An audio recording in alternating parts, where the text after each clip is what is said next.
Happy New Year! Thank you for supporting my channel through 2022. I wish you a happy and successful 2023. We all been through a lot last year. The world defeated COVID. A lot of industries resumed their normal operation. But the real estate market in the Greater Toronto area has performed really dramatically. Today, let's take a look together the last month's Toronto Real Estate Board Market Watch report. I would first like to take this chance to make an announcement.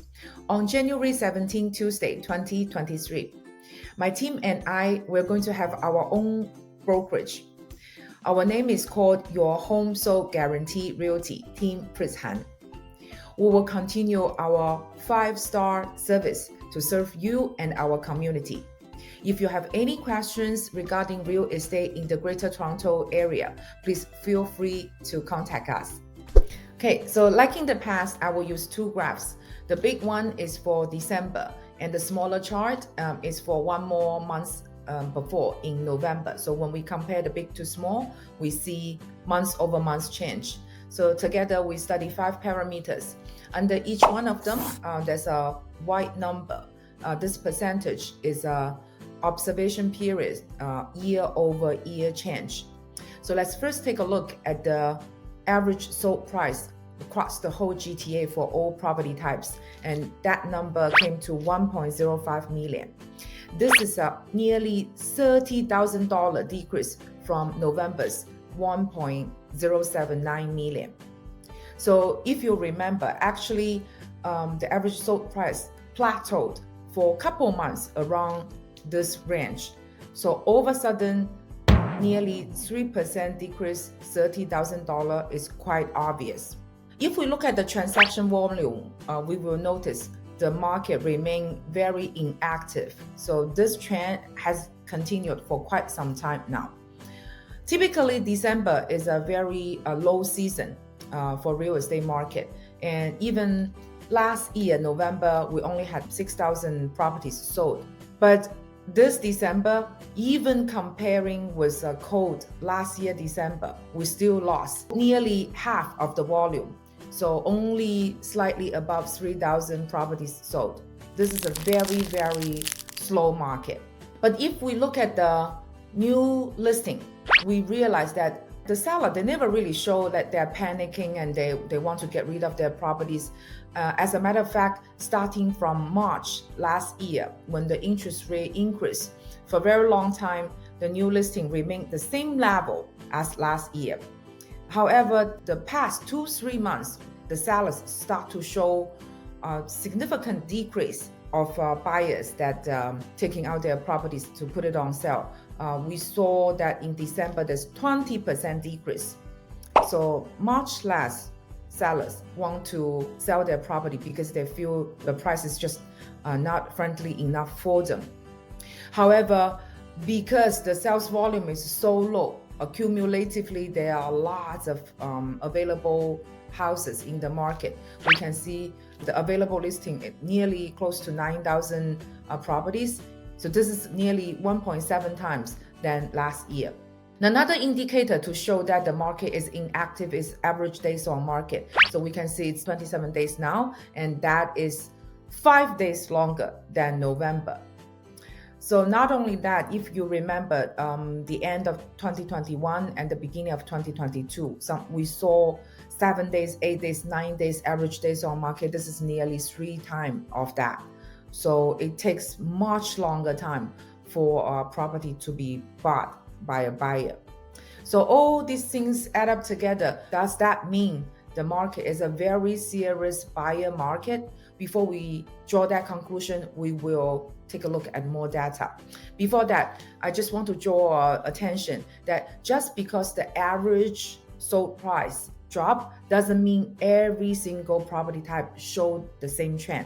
Because if you look at this, for example, in Toronto area, the detached price actually increased from 1.56 million to December's 1.63 million. Same thing for condo apartment. November 734,000 and in December 741,000. So once again, pay more attention to your neighborhood, to the property type that you're interested in.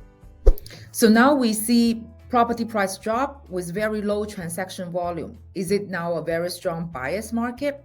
Today, let's refer to the indicator SNLR, sales to new listing ratio. Basically, it's calculated by the number of transactions divided by the new listings coming into the market for the same observational period. So when this ratio is above 60%, there's a very high transaction volume, but not so many new listings. But when it's below 40, it means the sales is slow, but then there are lots of new listings. So the buyers has lots to choose from. It's considered as buyer's market.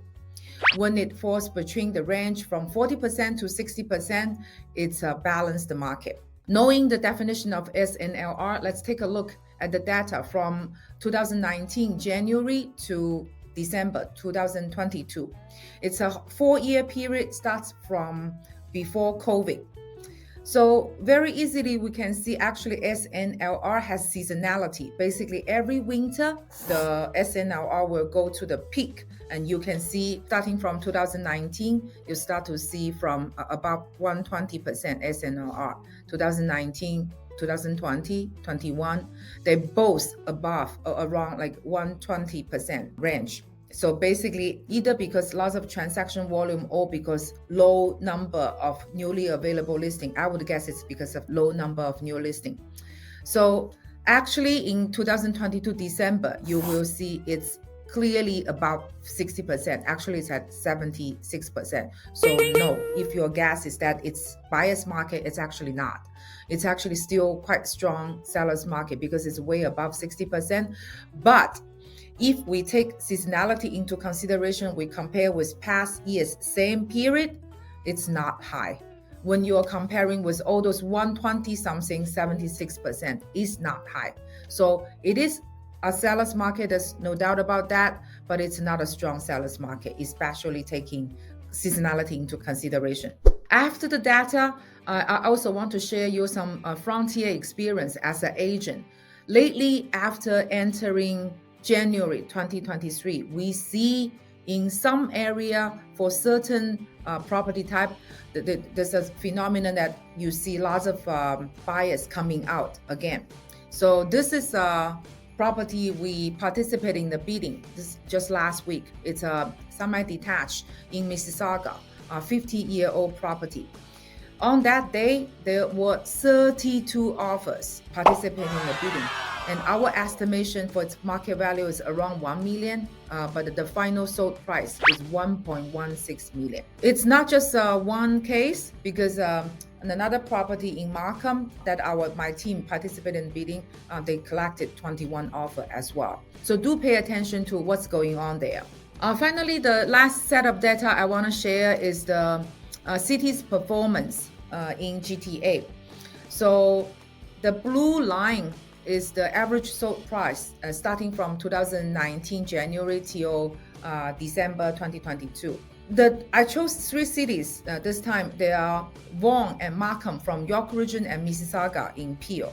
So for GTA, we all know they hit the peak in February 2022. They had 1.33 million in that month. And up until now, after 4 months plateau, the price came down to 1.05 million. So altogether, the market declined 21% from its peak in February 2022.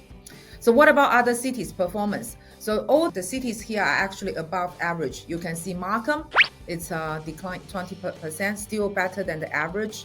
And last month we compare Markham and Richmond Hill, and seems like Markham was the winner. But this time, when we took a closer look at Vaughan, Vaughan is the true winner because it's only 60% decline from its peak, and that's like way better than GTA average and Markham and Richmond Hill.